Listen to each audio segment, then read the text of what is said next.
Okay, module 4. Module 4 is going to be looking at kind of a little bit more about our design tree, looking at parent-child relationships, but mostly then emphasis is going to be on creating detailed drawings from the models that we create. Okay, so we're going to have a tutorial. We're going to create the model, but then we're also going to be adding drawing borders, putting dimensions on, all that kind of stuff. Okay, kind of finishing it up.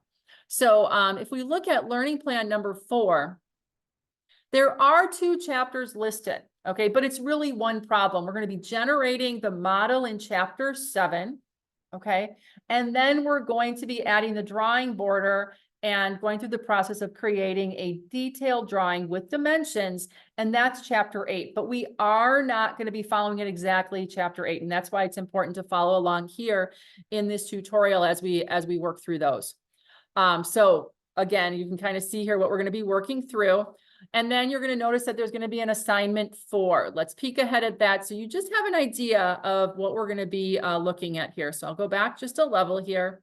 And if we look at assignment number 4, there are, I'm going to go down here. There are 3 models and 3 detailed drawings that you're going to be doing. So even though it's kind of like 6 things, they all revolve around just 3 parts. So you're going to have a slide mount part that you're going to create the model for first, like we normally have been doing. But then from that model, you're going to create a detailed drawing, border, all that kind of stuff. Okay. So each of those is worth 10 points. Then we're going to do the same thing for the corner stop and then the shaft guide. Okay.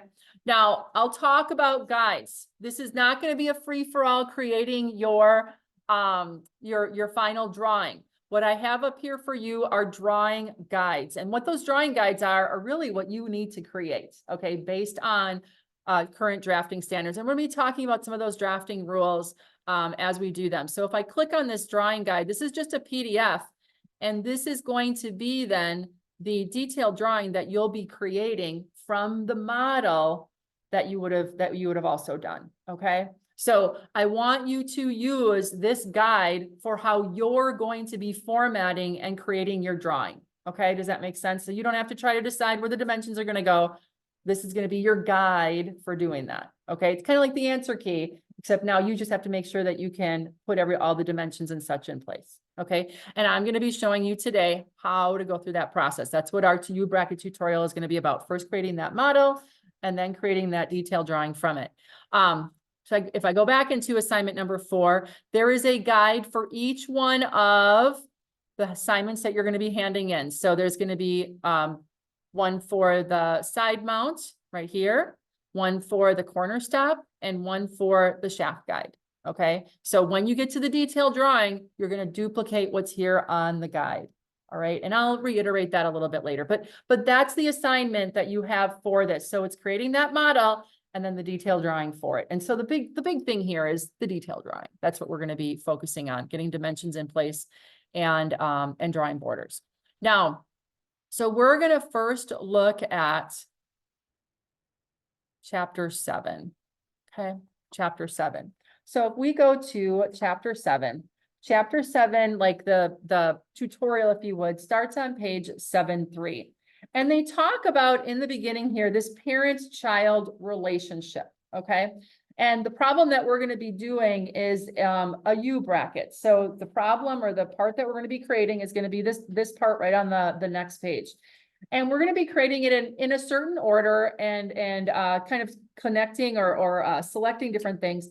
And what it does is it sets up an order that has to happen. Now, in some cases, depending on how we kind of start or we determine like what we're going to be sketching on, whether it's a plane or a surface as part of the actual part already, it's going to set up for us what we call these parent and child relationships. Meaning, in some cases, there are some features that they have to be done in a certain order, or they have to be, if you try to edit them or change them or delete them, they're going to cause an error because of connections they might have had with previous features. Okay. So in the process of this UBracket, we're going to kind of see that happen and then how we can either fix it or change it so that you have a little bit more flexibility. Okay. So what we're going to do is we're going to start our tutorial And we're going to start creating this part right here. Now, they start at the bottom here on page 7.4, and it's kind of like with the standard, go into SolidWorks, select a new, and what you want to do is you want to select your template that is going to be the IPS or the English units, the ANSI template that we created. So, so that's what they're having you do here. And then they're also making sure that you're enabling that top ribbon. I call it a ribbon. They call it the command manager, okay, which is always up when we go in, okay? And then the next thing that we're going to do is we are going to select, it's going to be the top plane, okay? We're going to be selecting the top plane here, and we're going to be drawing the base, okay? And that's going to be on the next pages here. So I'm going to start this process by first going into my feature tab, and we're going to be doing an extrude boss base, okay? And we're going to select the top plane because we're going to start with the foot, if you would. So I'm going to select the top plane. Then what we're going to do is we are going to kind of create that foot. So I am going to create I'm going to start with 2 lines. I'm going to leave this here. I'm going to put my I'm going to leave my origin in the middle. So we'll attach a dimension to it. So don't worry, or a relation to it. So I'm just going to do a horizontal line on top, hit escape, a horizontal line in line with it. So get that little dotted line, and then in line here, another horizontal line on the other side. Okay. Then we're going to put a rounded end on here. We could do that a couple different ways. We could do it by a circle, but we're going to use the tangent arc. Okay, so we're going to use tangent arc. I'm going to start here with my left click, and I'm going to go around, and I'm going to left click at the bottom then. Okay, so that's a tangent arc. I'm going to hit escape. Do that same thing on the other side. So another tangent arc, go here and around and there. Okay, and then okay, you can either hit escape or the green check mark. Now what we need to do is we need to add in our dimensions and tie it to the origin. Because if we don't, we're going to remain, even if we get our dimensions around the outside, we're going to remain underdefined because it needs to tie back to our origin. So we're going to peek ahead and we're going to look at, see if there's a place yet. So on page, we're going to skip all the way over to page 712, okay? And we're going to put a radius of 1 inch on the end there. Okay. And that's going to be on both ends. And then this is going to be 5 inches wide between centers. And then we're going to add a relation so that those radiuses on either side are going to be horizontal with our origin. So I'm going to go back to SolidWorks here. And I'm going to start by adding a smart dimension. I'm going to go on the end here. And that radius is going to be 1 inch. Okay. And then I'm going to hit OK.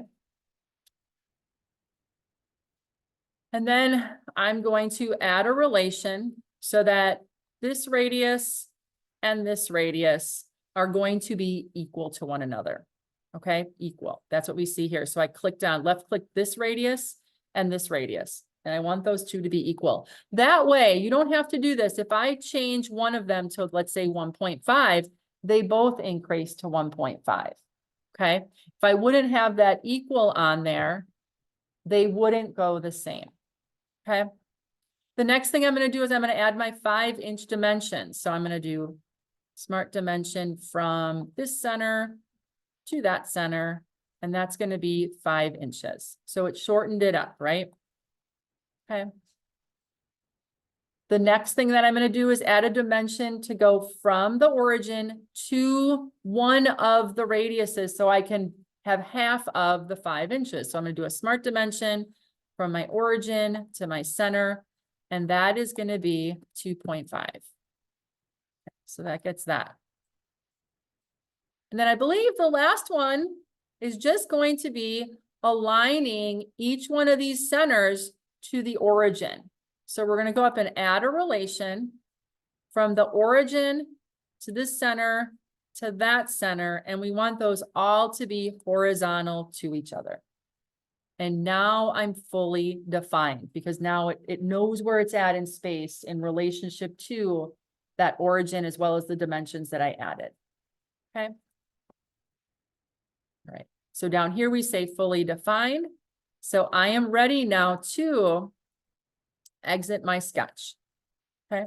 Now I went in under my extrude boss base.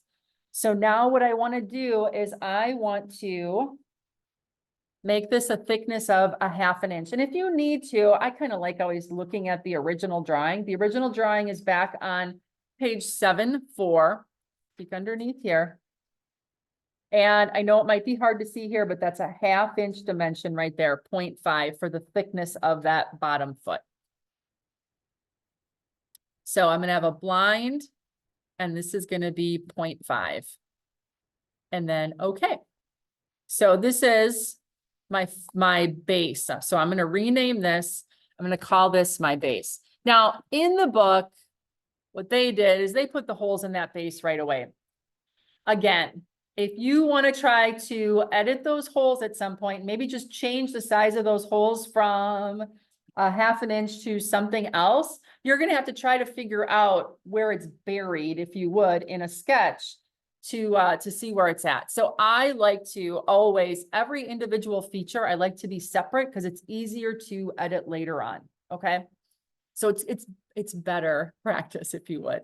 So my next thing that I'm going to do is I'm going to do an extrude cut, and I am going to do it on this face.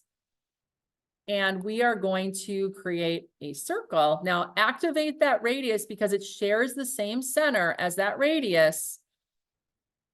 And I'm going to hit OK. And then I'm going to smart dimension to that diameter, and that's 0.5.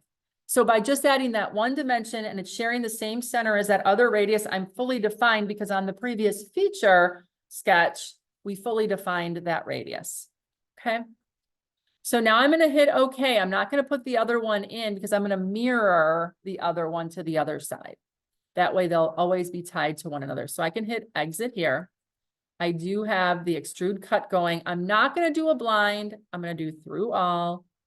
Hit OK. So that again, if that thickness changes at all, I'm going to rename this to 0.50 diameter hole.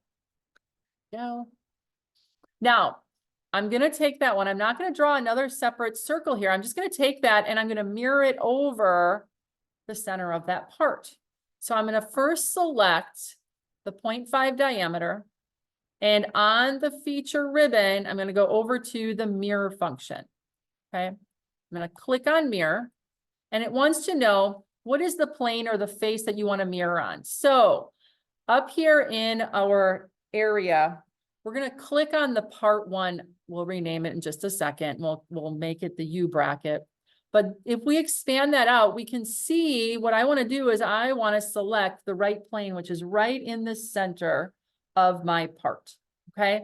And I want to use that as my mirror line. So I'm going to click on that right plane, and now it gives me a preview of where it's going to place that hole. And that's exactly where I want it to be. So I'm going to say, okay, that looks good. And now I've got that mirrored on the other side.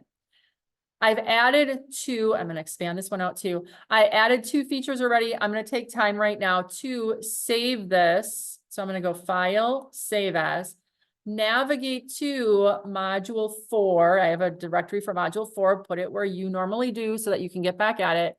And this is going to be the UBracket tutorial 1. I guess I'll call it. Okay. All right.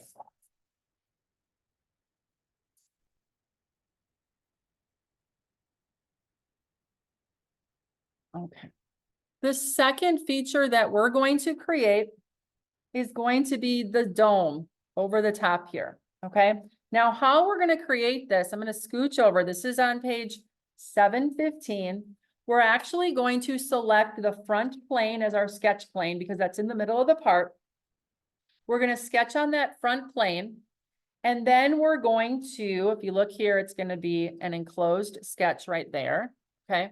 Then we're going to do a mid plane extrude so it's even on both sides, okay? And we're then going to do that full width of 2.5 inches. So it's going to extend beyond what our foot was, which is exactly what we want to happen, because we want it to look like this down here, okay? Now, the dimensions for this, I don't remember. It has a radius of 1.75, okay, 1.75, and its center is going to be on our origin. So when we draw this, this is going to have a radius of 1.75. So let's go back to SolidWorks. And we are going to do an extrude boss face because we're going to make it thick. We're going to keep it a solid feature. So extrude boss face. And I'm going to expand this out because I don't want to click on any one of these surfaces. I'm going to sketch on the front plane this time. Okay, so here's my front plane. My origin is down here. And we are going to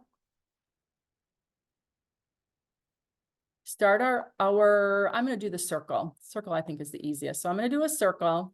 I'm going to have my center at that origin. And I'm just going to show it as a radius out. I'm going to smart dimension.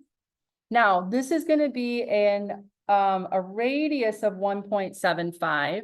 So that means that its diameter, because I have this as a circle right now, is going to be what? 3.5, right? 3.5. There we go. Okay. Now, the next thing that I want to do is I want to take one of the lines that's already there and I want to convert it over into my sketch. So if I'm just going to kind of rotate this. If I take this line right here, for instance, this line is like closer to me, but instead of being closer to me, if we click on that line, we can convert it so it goes to the same level and on the same plane as our current sketch. So I want to use that line because it's already defined for me. I'm going to, so I'm going to select on that horizontal line at the bottom, and I'm going to say convert entities. Nothing really happens except that line got a darker black. That means it's now a current entity in my sketch. And if I rotate this, notice what happened. It put it at my front plane. Okay. All right. Now what I want to do is I want to get rid of the parts of those entities that I don't need. So I am going to do the trim function. I'm going to kind of zoom in here a little bit. I don't need this little end part here, so I'm going to go across that. I'm dragging across. I don't need the outside of that circle, and I don't need that little bit of extra line for that horizontal line. So I want to be left with, you know, just, if you would, a half circle here that is through the origin at the bottom. Okay. So now I'm ready to do that mid-plane extrude. I'm fully defined here. Look at your bottom, make sure you're fully defined. I'm ready to exit my sketch. And now I'm gonna kind of rotate this a little bit. So I want to change this from blind to mid-plane. And I want this to be a total of a width of 2.5. So it's going to extend beyond my part, which is exactly what I want the form to take. So there we go. So that looks good. That looks good. I'm going to rename this. I'm going to call it the dome. I don't know if they rename them, but I'm going to call it the dome. Okay. And there we are. And then I'm going to do a quick save so that just in case I lose it. Okay. So that's in place. That's in place. The next thing we're going to do is we are going to create a rectangular cutout here that's going to go all the way through.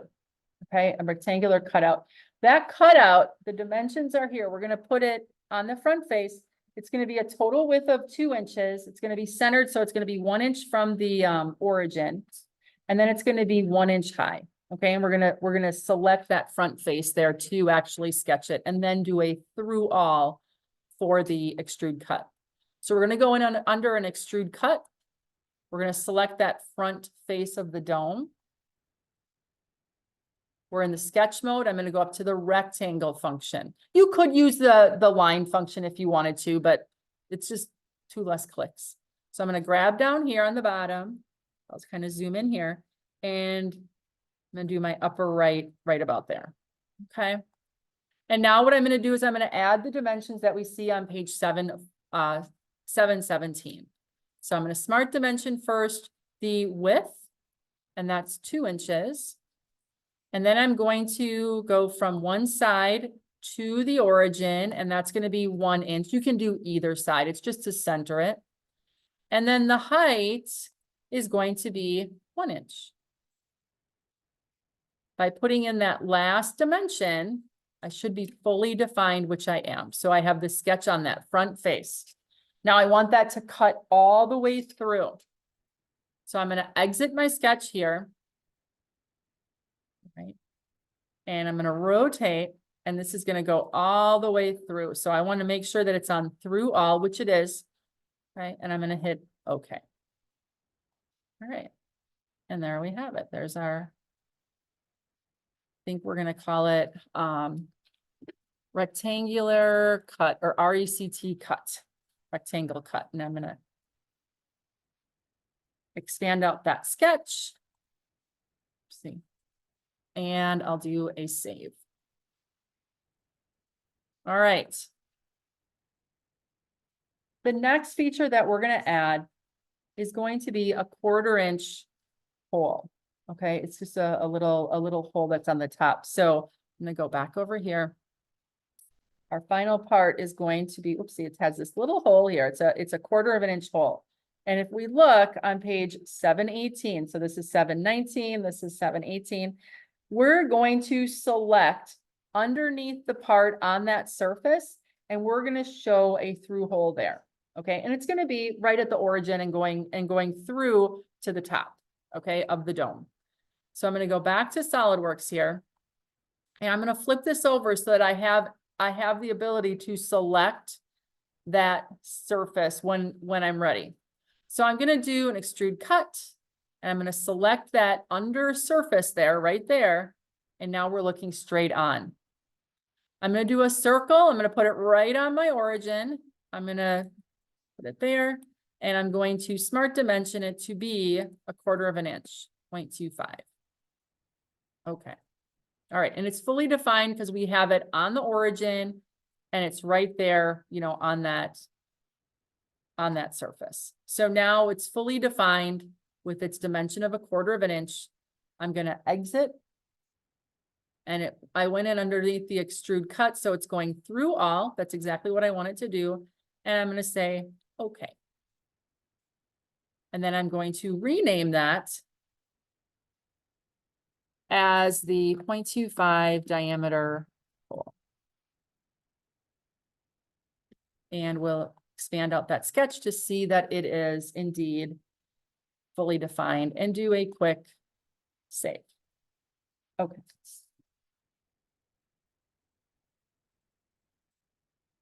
Now, as we look here, you'll notice that we have our order of the features that we created.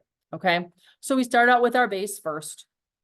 And after that, the base, we created the 1/2 inch hole. Now, to create that 1/2 inch hole, this is where those parent-childs come into place. To create that 1/2 inch hole, we selected the top face of that base. Okay. We did not select a plane on that part. We selected the actual surface of a feature. So these holes are the child of the parent who is the base. Okay. The holes can't be there unless the base is there. All right. So if I try to, for instance, delete or get rid of that base, if I try to delete that, it's going to say, wait a second, you're going to get rid of all this other stuff because all that other stuff depended on that base. And it's kind of asking you, do you really want to do that? And I don't want to do that. All right. But you can kind of see here the list of things that are now all dependent on that base, even though that was created first. So if I would get rid of the base, all of that stuff would go away. Okay. So that hole is dependent on that base. Additionally, the rectangular, no, not the rectangular cut, but the dome is also related back to that base. Okay. So when we kind of devise our scheme, if you would, of drawing, we do want to consider that if we end up wanting to change things or move things around, or what we call suppress or hide things, that if there's a parent-child relationship, it could be affected. And we're going to see that very shortly. Okay. So one of the things they want us to do here is they want us to recognize that maybe we want to have another, if you would, version of this part, but instead of it being a rectangular cutout here, maybe we want to do a circular cutout. So if we look on page 722, let's do a design change where instead of having a rectangular cutout, we want to do this cutout that's going to be a circular cutout. All right. Now, instead of having to delete out the rectangular cutout, we can actually suppress or hide that feature. So I'm going to go back to SolidWorks. And what we're going to do is we're going to go to this rectangular cut. And instead of deleting it, instead of undoing it, we're just going to like hide it. But we use the term suppress. And so if I left click on there, there is the third on the top here of our options. There is what we call the suppress function. And if I suppress this, I'm going to click suppress. Notice that it disappears. Okay. But something else disappeared. The hole. The hole was a child of that rectangular cut, because if you recall, we went underneath here and we selected the bottom, or actually the top of what that cut would be, to be where our hole would start. Okay. But we still want, if we look at the part that we're going to do our design change on, we still want that hole to be in there. We don't want to lose that hole. All right. And we don't want to create another hole as a duplicate feature. So what we can do is we can kind of break that relationship. So what I'm gonna do here is I'm gonna left click on that rectangular cut again. I'm gonna unsuppress it. So just toggle it back on and it's here. All right. And now what I'm gonna do is I'm gonna go to my 1/4 inch diameter. I have to unsuppress it as well. All right. And now we're going to left click on it and we're going to go over to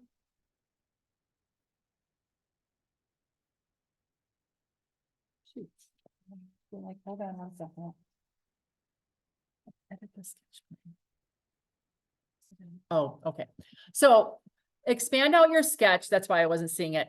Left click on your sketch plane or on your sketch number 5 in this case. And it's the sketch for the 1/4 inch diameter hole. So left click, and just to the left of edit sketch, there is edit sketch plane. Now we are going to change it from the plane that was at the top of that cut to the top plane of the actual part. So we're going to click on edit plane. All right. So right now that face is what is selected. Instead, we're going to expand out our UBracket and we are going to select the top plane. So we're going to actually use the top plane then as our new sketch plane for that circle. Okay. So instead of being tied to the cutout, it's now going to be back to a plane on the actual part. What should happen here once you select the top plane? Okay. It should change over here in the sketch plane box. It should go from that surface 1 or plane or whatever it was, surface 1 to top plane. And once we have that, we're going to hit OK. And now notice that our sketch now is on the top plane. So if I go back and I suppress that rectangular cut, I'm going to suppress it. It does not suppress anymore my hole going through, because now the hole is not dependent on that cutout anymore. The hole is actually tied to the top plane of the part. Do you guys see that difference? Okay.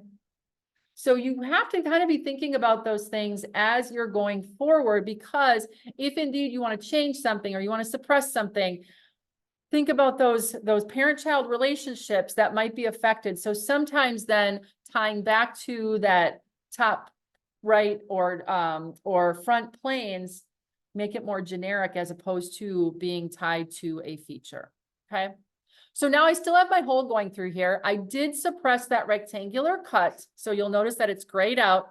And now I want to add a circular cut. So this is just like adding a new feature. So I'm going to do an extrude cut on this plane. And now we're going to be creating that circular cutout there. And what we're going to do is we are going to have it as a diameter, it says here, of 2.5. That's on page 227. So I'm going to do a circle at my origin, kind of like here-ish. And I'm going to smart dimension that diameter at 2.5.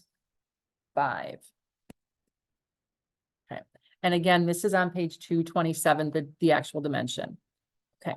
Now, because I just want to plow right through here and cut, I'm not going to worry about trimming this away because it's just a circle that's going to plow right through there. All right. It's just going to cut everything away. So it's already fully defined. So I can hit exit. And now you're going to notice that it's going to do a through all, which is exactly what I want it to do. Okay. And I'm going to rename this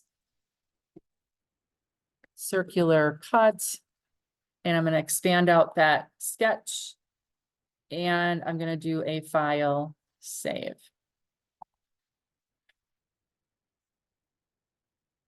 There we go. Sometimes when we have families of parts and there's like things like this, like there's one feature on it that's going to change. You can have those different, if you would, configurations in one part file, but then what you can do is toggle these things on and off and then just change because everything else about the part is the same, except going from a rectangular cutout to a circular cutout. You can just suppress or turn on and off the ones that you want and then just save it as a new part number. Does that make sense to everybody? Yeah. Yeah. So now let's go here. We can go to our circular cutout. We can do that same thing. We can suppress it. And then we can go back to the rectangular and we can unsuppress it. So you can toggle back and forth between them. But we're going to leave it. We're going to suppress the rectangular. We're going to unsuppress the circular and we're going to leave it in this configuration at the end of our tutorial here, like for the model. All right. We're going to do a file save so that we have it.